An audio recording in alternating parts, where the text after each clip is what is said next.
அஸ்ஸலாமுக்கும். உங்களுக்கு ஒதுவுடைய விவரத்தை சொல்ல போறேன். ஒது என்பது தொழுகைக்கு கட்டாயமானதாக இருக்கிறது. தொழுவணும் சொன்னா முதல்ல ஒது செஞ்சாகணும். ஒது சரியான முறையில் செஞ்சாதான் அது தொழுகை கூடும். தொழுகைக்கு ஒது செய்வதற்கு நமக்கு சட்டங்கள் இருக்கிறது. அந்த சட்டத்தை முழுமையா நம்ம செஞ்சாதான் ஒது முழுமை அடையும். பாதி சட்டத்தை செஞ்சோம் மிச்சத்தை விட்டுட்டோம் சொன்னா என்ன செய்ய முடியாது, ஒது கூடாது. ஒது கூடாவிட்டா தொழுகை கூடாது. பெரும்பாலும் நீங்க உதவு செய்யும் போது முகத்தை சரியா கழுகாம அங்கங்க விடுபட்டு போயிடுது, கை கால்கள்ல அந்த மாதிரி விடுபட்டு போயிடுது. இதெல்லாம் உங்களுக்கு விளக்கம் சொல்லணும் சொல்றா இப்ப முன்ன வந்திருக்கேன். புரியுதா? ஒதுவுடைய பரவு 4 ஆகும். எத்தனை ஒதுவுடைய பரவு? எத்தனை? 4 பரவு இருக்கு. ஞாபகம் வச்சுக்கணும், பரவு 4. இப்ப முதல்ல என்ன செய்யணும், பரவான சில விஷயங்கள் என்ன, முகத்தை கழுகணும். முகத்தை எப்படி கழுவணும் சொன்னா, இந்த முடியுடைய உச்சி இருக்குல்ல, சஜிதா செய்யக்கூடிய தழும்பு திடீர்ப்பாரு, இந்த முடி உச்சி இந்த முடி உச்சில இருந்து ஸ்டார்ட் ஆகணும். இந்த உயரத்துல இருந்து இந்த தாழ்வாகட்ட கீழே இருக்கு பாரு,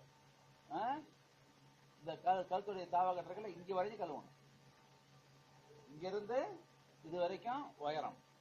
அகலம் எந்த அளவுக்கு கேட்டா, இந்த காதுடைய இந்த பாரு ஒரு முட்டு மாதிரி இருக்குல்ல காதுல, இந்த முட்டுல இருந்து இந்த காதுல உள்ள முட்டு இருக்கு பாரு, இது வரைக்கும் இந்த அகலத்தை கழுவணும். இந்த ஸ்கொயர் அப்படியே இந்த ரவுண்டுல அனைத்து இடங்கள்லயும் தண்ணி படணும்.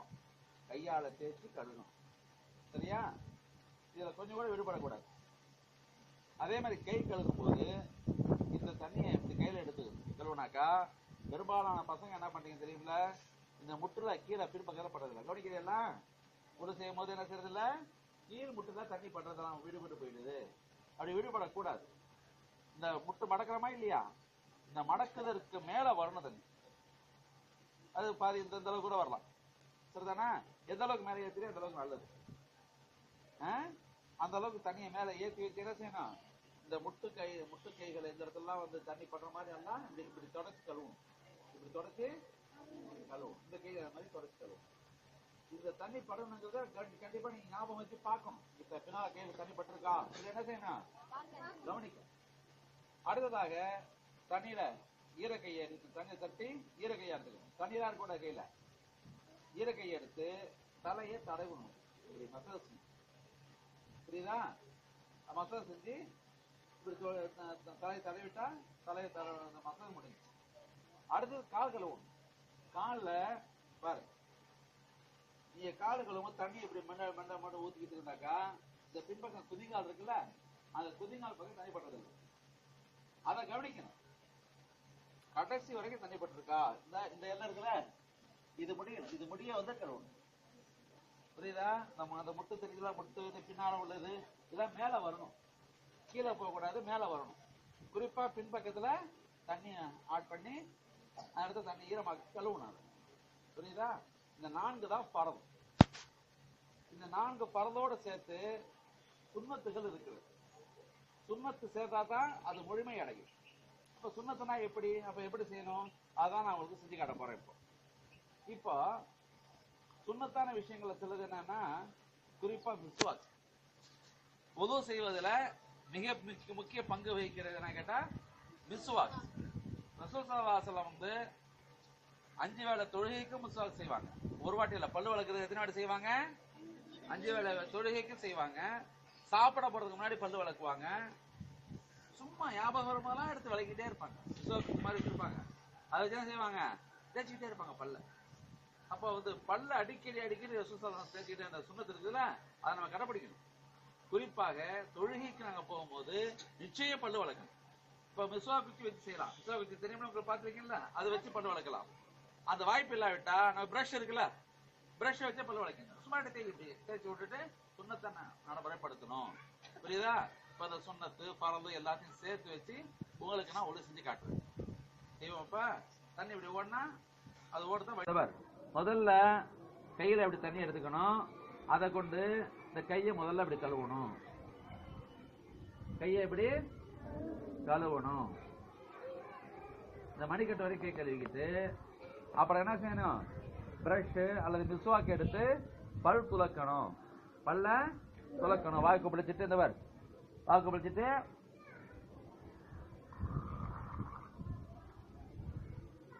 அப்படி செஞ்சு துப்பிட்டு பல்லு வளர்க்கணும். பல்ல கிளீன் பண்ண பிறகு அடுத்து மூக்குக்கு தண்ணி செலுத்தணும். பாரு கொண்டா தண்ணி எப்படி நல்லா உருகின மூக்கில் அதுக்கு ஒரே இடையே விட்டா உள்ள போயிட்டு தண்ணி அப்படி போகக்கூடாது. ஏன்னா பாதுகாப்பா செய்யணும். இந்த பாரு அப்படி செய்யணும். கொண்டா பார்த்துக்கிட்டியா? அப்படி செஞ்சு போட்டாக்கா மூக்கு கிளீன் ஆயிடும். மூக்கு கிளீன் ஆச்சா? அடுத்து பாரு முகம் கழுகணும். தண்ணி ஊத்து. இந்த பாரு பாரு இங்க பாரு தண்ணி இப்படி எடுத்துக்கிட்டு முகம் கழுவணும். இந்த பாரு புரியுதா? இப்ப பாரு எந்த அளவுக்கு தண்ணி பட்டிருக்கு பாரு. இப்ப பாரு இந்த உச்சியில முடி இருக்குல்ல, இந்த உச்சி முடி, இந்த உச்சி முடியில இருந்து கீழே இந்த தாவட்டத்துக்கு தண்ணி வருது. புரியுதா? இப்படி செய்யணும். மேலே கீழே வரைக்கும் இந்த அளவுக்கு வரணும். சைடுல இது வரைக்கும் வரணும். இந்த காதுடைய முட்டு இருக்கு பாரு, இந்த முட்டு வரைக்கும் வரணும். கொண்டா காது கொடுத்துருவா குறைஞ்சாதுவா தெரிஞ்சாப்பா. இது முகம் கழியாச்சு. முகத்தை கழுவும் போது ஒரு இடம் கூட விதி கூட விடக்கூடாது. இந்த சைடில் உள்ள இடம், காதுடைய ஓரம், தாடியுடைய பகுதி, பாகக்கட்ட பகுதி, இது எல்லாத்தையும் கம்ப்ளீட்டா தொடச்சி கிளீன் பண்ணிடணும். தண்ணியால் தொடச்சி கழுவி கிளீன் பண்ணி விட்டுருணும். அடுத்ததாக கை கொண்டா இந்த பாரு. முதல்ல வலது கையில தண்ணி ஊற்றி எடுக்கணும். ஊற்று இந்த பாரு. இந்த தண்ணியை எப்படி நான் எடுக்கிறேன் பாரு. கையில் வருது பாரு. அழகாக ஓடி வர பாரு. ஊற்று. இப்போ அப்படியே மறுபக்கம் இப்படி எடுத்தாக்கா இந்த முட்டு கை கழுவியாச்சா? இந்த மூடு படம் இருக்குல்ல, இதுல தண்ணி படணும். இல்லைன்னா தண்ணி படாது பெரும்பாலும் கையால் எடுத்து பட வைக்கணும். பட வச்சு இப்படி நல்லா ஃபுல்லா கழுவின. அதே மாதிரி இடது கையை கழுவணும். நல்லா ஊத்து ஊத்து இன்னும் கொஞ்சம் ஊத்து. எப்படி செய்யணும்? ஒண்ணு புரிஞ்சா? இப்ப பின்பக்கம் கழுவியாச்சா? 100 வாட்டி கொடு. ஆக 3 வாட்டி தண்ணி எடுத்து 3 முறை செஞ்சாச்சு. 2 கையும் கழுவியாச்சு. அடுத்து பாரு கொஞ்சமாவது இந்த தண்ணியை கொண்டு கையை அப்படியே ஈரமாக்கிக்கிட்டு இந்த ஈரத்தோட இந்த விரல 3 விரல் இருக்கு பாரு. இந்த 3 விரலை இப்படி வச்சுக்கணும். இந்த விரலை இப்படி தனியாக தூக்கிக்கிட்டு இந்த 3 விரல் இந்த 3 விரல் மொத்தம் 6 விரல் இதை கொண்டு தலையை இப்படி தடவணும். இந்த பாரு இப்படி கொண்டு போகணும். ஆயிடுச்சா? அந்த கடைசிக்கு போன உடனே அந்த கையை அப்படி பரட்டிக்கணும். இந்த பாரு பரட்டிக்கிட்டியா? பரட்டிக்கிட்டு கழுத்தை தடவணும். அப்படி கழுத்தை தடவிக்கணும். புரியுதா? இப்ப இந்த கை இருக்கு பாரு, இந்த 2 விரல் இருக்க பாரு, இந்த விரலை காது உள்ள இப்படி உள்ள செஞ்சுட்டியா? இப்படி தேய்ச்சி விட்டுட்டு இந்த பெருவரல மிச்சம் இருக்கு பாரு, இந்த பெருவரல காதுடைய இந்த ஓரத்துல அப்படி கை பாரு. இந்த காதை அப்படி தேய்க்கணும். காதை எப்படி தேய்க்கணும்? புரியுதா? இப்ப முகத்துல உள்ள அமுத்து பகுதியும் கிளீன் ஆயிடுச்சா? இது இப்ப மேல் பகுதி கிளீன் பண்ணிட்டேன். இப்போ இறுதியாக காலை கழுவணும். பாரு இந்த காலில் இந்த குதிங்கால் பகுதி தான் நீங்க விட்டுறது. அடிக்கடி குதிங்கால தண்ணி படுறது அவசியம். குதிங்கால தண்ணி படல சொன்னா அந்த உதவு கூடாது. புரியுதா? அப்ப என்ன செய்யணும்? குதிங்கால தண்ணி படுற மாதிரி கழுகணும். அதே மாதிரி இந்த விரல் இடுக்கு இருக்குல்ல, இந்த விரல் இடுக்குல தண்ணி உள்ள போகணும். கவனமா இருந்துக்கா. விரல் இடுக்குல தண்ணி உள்ள போகணும். காலுடைய கீழ்ப்பகுதியிலையும் தண்ணி படணும். அது எப்படி கழுவுறது? வேண்டாப்பா. இந்த பாரு, இந்த தண்ணியை எடுத்து கொஞ்சமா முதல்ல இந்த விரல் இடுக்குல அப்படி ஊத்தணும். புரிஞ்சா? இப்படி பட்ட உடனே இந்த விரல் இடுக்குல உள்ள போதுச்சா? இந்த கவனிங்க, அங்க என்ன பேசுறீங்க பாரு, கவனி பாத்துக்கிட்டா. இதை பாரு, இப்படி ஊத்துனாக்கா எல்லா பகுதிக்கும் வருதா?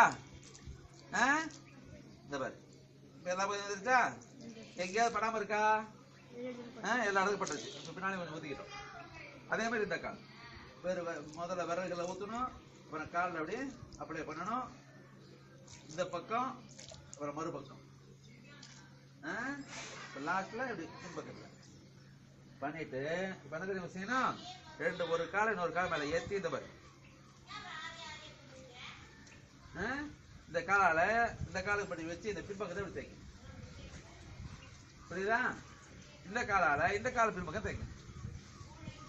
அப்படி தேய்ச்சி விட்டு சிலிம் பண்ணாக்கா கடைசியா தண்ணி அப்ளை பண்ண வேண்டியது ஒன்னா சார் முடிஞ்சா. இப்போ உது கம்ப்ளீட். புரியுதா? இப்போ உதுவா நம்ம உது செஞ்சுட்டோம். இனி நம்ம தொழுவதற்கு எந்த தடையும் இல்லை. நேராகவே தக்பீர் தொழுவலாம். இப்போ இந்த உது செய்யும் போது சுன்னத்து ஃபர்து இவைகளை நாம் சரியா பின்பற்றிக்கணும். சொன்ன ஞாபகம் இருக்கா?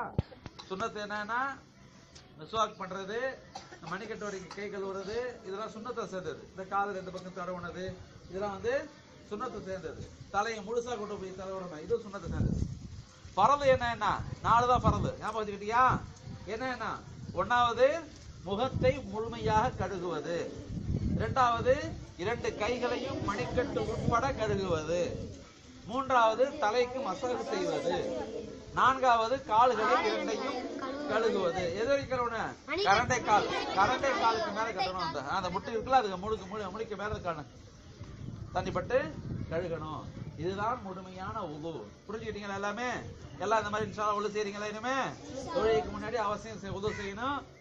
ஸ்கூலுக்கு வரும்போது கூட உது செஞ்சுட்டு சுத்தமா வந்தீங்கன்னா அல்லாஹ் அவங்க பரக்கத் செய்வான். பாடம் என்ன செய்யும்? நல்லா மனசுல நிக்கும். உது நம்ம ஒரு வாட்டி செஞ்சோம் சொன்னா அந்த உது நம்மகிட்டே தான் இருக்கும். சும்மா உது செய்யணும் அவசியம் இல்லை. அந்த உது எப்ப முறியும் சொன்னா, நீ ஒண்ணுக்கு போனா உது முறிஞ்சிடும், டாய்லெட் போனாக்கா உது முறிஞ்சிடும், அல்லது காத்து வச்சு வச்சுக்க உடனே என்ன செய்யும்? உது முறிஞ்சிடும். அல்லது பெசாப்பட தூங்கிட்ட, நல்லா தூங்கி எந்திரிச்சிட்ட அப்படி சொன்னா உது முறிஞ்சிடும். இதை தவிர வேறு எதுனாலும் உது முறியாது. கிளாஸ் ரூம்ல உட்கார்ந்து இருக்கனால பாடம் படிக்கிறதுனால உது முறியுமா? முடியாது. சாப்பிடுற உது முறியுமா? முடியாது. பைக்லயோ அல்லது சைக்கிள்லயோன்னு போற உது முறியுமா? முடியாது. ஆக உது நம்மகிட்ட தான் இருக்கும். சும்மா உது செஞ்சுட்டு தேவையில்லை. புரியுதா? அந்த உது நம்மகிட்ட இருக்கான்னு கவனமா இருக்கணும்.